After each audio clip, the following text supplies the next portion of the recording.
Dubai air show का शानदार आगाज हो चुका है। तेजस, भारत की उम्मीद, भारत की तकनीक, भारत का गर्व, ये वही फाइटर जेट है जिसे भारत ने दुनिया को दिखाने के लिए दुबई एयर शो में सबसे आगे रखा है। उन्होंने सबकी तवज्जो अपनी तरफ खींच ली है। ये दुबई के अंदर हो रहा है, वही दुबई जहां पर इस वक्त एक बहुत बड़ा एयर शो मुनक्कद किया गया है। द स्टोरी इज के जो इंडिजिनस तेजस MK1 फाइटर जेट है, ये इन्होंने इसकी जो फ्लाइट जो ली है और मुश्तरका पावर का मुजाहरा देखा गया है। ये तेजस फाइटर है, अभी ये इन्होंने बनाए हुए, इन्होंने अपनी मेड इन इंडिया फाइटर्स हैं। ये इंडिया के अंदर एक चीज आ गई है कि हमने अपनी जो सेल्फ रिलायंस की तरफ जाना है। टैलेंट है पाकिस्तानियों में, ऐसा टैलेंट है कि आप हैरान हो जाएंगे। सर कौन सा टैलेंट है वो भी सुनिए, 2 नंबरी का टैलेंट, फेक टैलेंट। ऑपरेशन सिंदूर सिर्फ ट्रेलर था, पाकिस्तान ने मौका दिया तो सिखाएंगे कि जिम्मेदार मुल्क को पड़ोसियों के साथ कैसे बर्ताव करना चाहिए। इंडियन आर्मी चीफ ने एक बार फिर धमकी लगा दी है। वो तो जी एक ट्रेलर था और पिक्चर अभी बाकी है मेरे दोस्त। ये एक्सपोर्ट करेंगे, पूरी दुनिया में इसे आगे सेल करेंगे, जिससे इंडिया की इकोनॉमी में फायदा। जय हिंद दोस्तों, स्वागत है आपका हमारे चैनल जय भारत में। जैसा कि आप देख रहे हैं कि इस समय जो दुबई में एयर शो हो रहा है उसमें कहीं ना कहीं तेजस ने बहुत ही बड़ी छाप छोड़ दी है और पाकिस्तान ये देखकर तो भाई बहुत ही बुरी तरीके से भौचक्का हो गया है कि इंडियन एयर फोर्स के तेजस का कमाल देखकर तो पाकिस्तान सोच रहा है कि आने वाले टाइम में कहीं ये हमारे लिए बहुत बड़ा खतरा ना बन जाए, क्योंकि भाई इंडियन एयर फोर्स जो है इस समय वर्ल्ड की लार्जेस्ट फोर्स में शामिल हो गई है। इस समय इंडियन एयर फोर्स का जो विश्व में स्थान है वो 3रा स्थान है। यह देखकर पाकिस्तान बहुत ही बुरी तरीके से सुलझा हुआ है, क्योंकि भाई इंडिया और पाकिस्तान का वॉर हमेशा किसी न किसी बात को लेकर चलता ही रहता है। बाद आप भी इस किस्म की बातें करें, कम से कम आप तो अच्छी बात करें।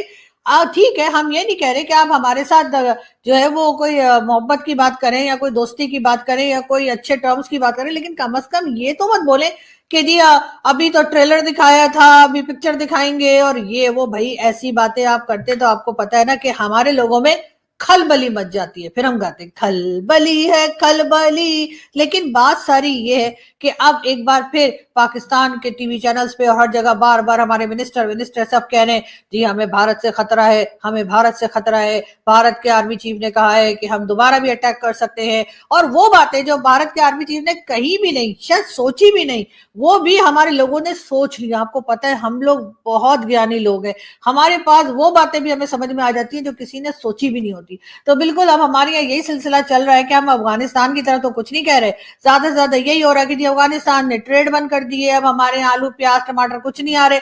लेकिन कोई बात नहीं, भारत की तरफ देखा जाए, पाकिस्तान के 11 एयरबेस तबाह करने वाली ब्रह्मोस मिसाइल को भारत ने दुबई एयर शो में प्रदर्शित किया।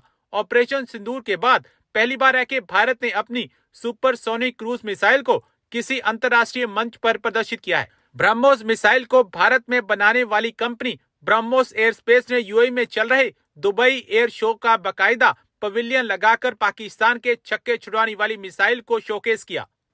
हिंदुस्तान के जो आर्मी चीफ है उन्होंने कहा है कि जी पाकिस्तान के साथ जो ऑपरेशन सिंदूर हुआ था तो वो तो जी एक ट्रेलर था और पिक्चर अभी बाकी है मेरे दोस्त।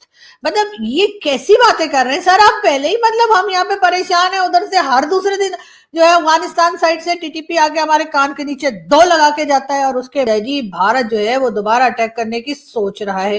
भारत ने ये कहा, भारत के आर्मी चीफ ने ये कहा, तो यही कर करके जो है वो बातें, यानी यही बातें कर करके जो है पब्लिक को जो है बहलाया जा रहा है, ताकि पब्लिक जो है वो ये ना कहे कि जी अब आप कुछ कीजिए, इसलिए कि वो MBS यानी कि मोहम्मद बिन सलमान जो है उन्होंने हमें तो कुछ नहीं दिया, हाँ मगर वो सऊदी अरब के जो किंग है यानी कि MBS जो है वो अमेरिका पहुंच गए और वहां जाके $600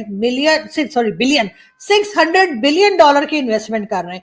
साथ ही साथ वो AI यानी कि आर्टिफिशियल इंटेलिजेंस पे भी बात करेंगे और उसी के साथ वो न्यूक्लियर वेपन्स या एटम बम की भी बात करेंगे। और ख्याल ये किया जा रहा है कि MBS ने जो है वो डोनाल्ड ट्रंप से ये कहना है कि जी हम हमारे पास इतना पैसा है, हम आपके पास हम $600 बिलियन की इन्वेस्टमेंट कर रहे हैं। तो अब ऐसा है कि जो आपने न्यूक्लियर वेपन पाकिस्तान को दे रखा है वही न्यूक्लियर वेपन हमें भी चाहिए।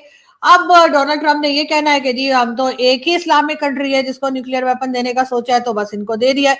तो ऐसा कह के हो सकता है MBS ये कहें कि फिर पाकिस्तान का ही दे दीजिए, बना बनाया पका पकाया रखा है खामा खाई में, हर एक वक्त तो ये लोग डरे रहते हैं कि कहीं चीन ना उड़ा के ले जाए, कहीं कौवा ना उठा के ले जाए, कहीं ईरान ना ले जाए, कहीं अफगानिस्तान ना ले जाए, कहीं चाइना या कोई और कंट्री हमसे ना छीन ले। तो इससे बेहतर है कि आप हमें दे दें। और ये बात जो है इस बार MBS जो है बहुत ज्यादा सीरियस है न्यूक्लियर वेपन्स को लेकर। उसके साथ इंटेलिजेंस, जो आर्टिफिशियल इंटेलिजेंस है, उस पर भी काम करने का कह रहे हैं, साथ साथ सिक्योरिटी का।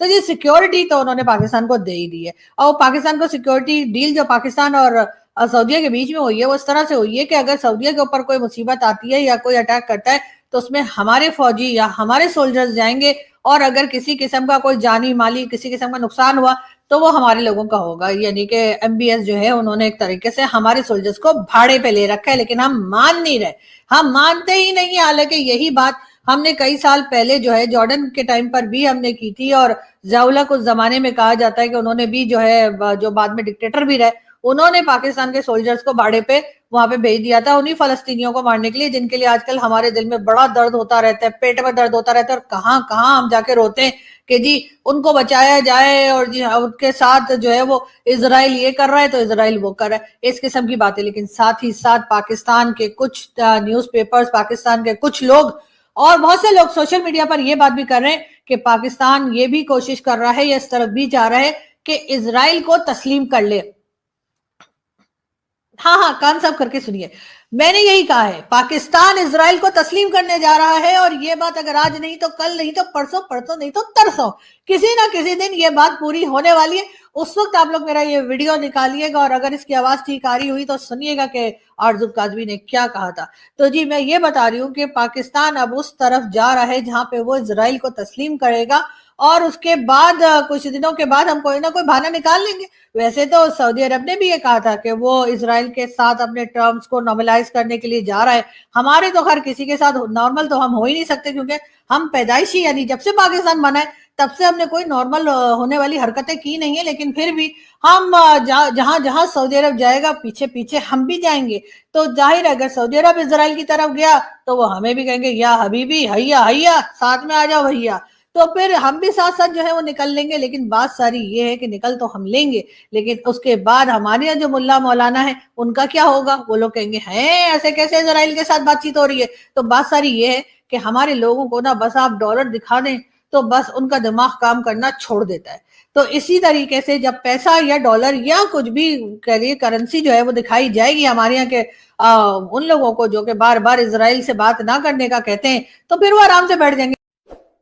आई होप आपने वीडियो में एंजॉय किया होगा। तो ऐसे ही वीडियो देखने के लिए आप हमारे चैनल के साथ जुड़ जाइए तथा लास्टेड अपडेट, पाकिस्तानी अपडेट व Pakistani girls reaction, Pakistani funny reaction देखने के लिए हमारे चैनल को सब्सक्राइब कीजिए। जय हिंद, जय भारत।